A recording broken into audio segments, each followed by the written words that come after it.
She'd gone some distance along the barely discernible road, probably half a mile, past the single deserted barn that loomed up, black and foreboding, the only building of any sort between the gray house and Marietta. Then she turned the fork where the road entered the wood. That was the great cascade of wires that rose high over the river like the legs of a gigantic spider whose eye was a little green light in a switch house and ran with the railroad bridge in the direction of the station. Interesting that that was based on real experience. I always sensed that it probably was. Now we have the proof. On that day, they left the gray house, which had seen the flower of their love. That's a pretty good line, isn't it? And if that's autobiographically true, which I see no reason to think it isn't, Zelda certainly, and Scott too, felt that this is where their relationship was at its most passionate. Went to visit Fitzgerald's at Westport. They had to burn his socks, sheets, everything. Stayed drunk for 2 weeks straight. Atmosphere of crime, lust, sensuality pervaded house. I don't know who you're talking about. Yeah. I had never heard of F.E. Lewis. No, there's F.E. Lewis. Okay. Never heard of F.E. Lewis. Fitzgerald was in the little cottage with Zelda. Next to them on the left was that fantastic millionaire, or today be a billionaire.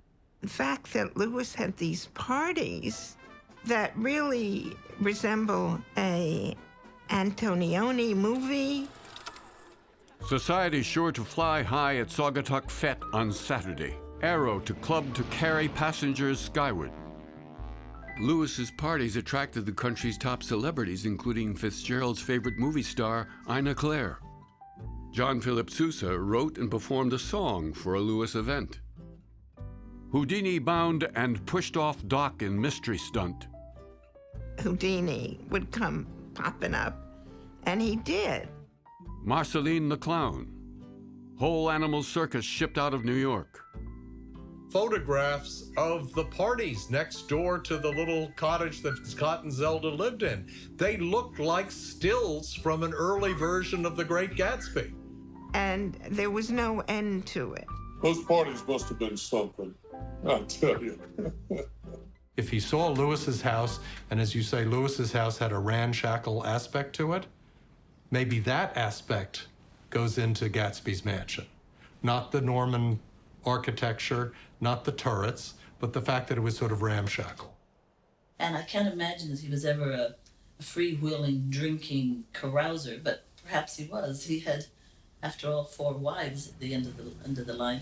But do you sort of get the kind of man that he was? He was sort of almost like a Howard Hughes.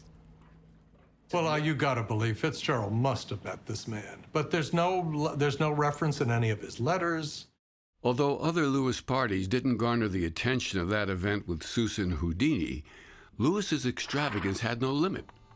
Several times he'd brought real cowboys and Indians to his Westport estate for Wild West battle reenactments. And of course, Lewis hosted soirees that summer of 1920 for the town's well-to-do. When I first came to Westport, I rented a home at 95 South Compo Road from Maggie Jelliff Schuyler, and she and Zelda were exactly the same age. And during that summer, she attended parties at 3 homes, the Stranahans, the Lewises, and at the Bedfords. And it was at the Lewises' home that she was introduced to Zelda. Zelda's actions at the party, Zelda got very drunk. She was quite an exhibitionist. There was dancing at the party, but apparently she went beyond the conventions of the time period and was not asked back, although he did allow her apparently to use his beach. I didn't know about his experience living next door to this reclusive millionaire in Westport. That is very, very valid material for his own personal experience as a writer, bringing that to bear on his new novel.